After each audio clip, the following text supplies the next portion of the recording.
Hello friends, আচ্ছা বলুন তো, ঘন গ্রেভিযুক্ত কষা কষা মাটন ভালো লাগে না মাটনের পাতলা ঝোল ভালো লাগে? আমার তো পাতলা ঝোলই বেশি ভালো লাগে।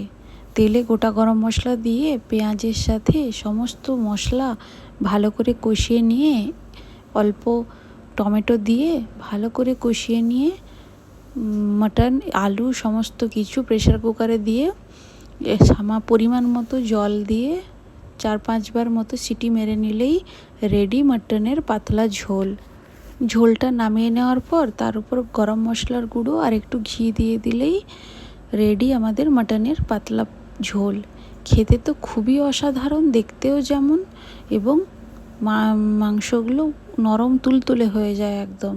গরম ভাতের সাথে এটা খেতে জাস্ট দুর্দান্ত লাগে। আপনারাও বাড়িতে ট্রাই করুন এবং আমাকে কমেন্ট করে জানান। ভিডিও ভালো লেগে থাকলে লাইক, কমেন্ট ও সাবস্ক্রাইব করে দেবেন।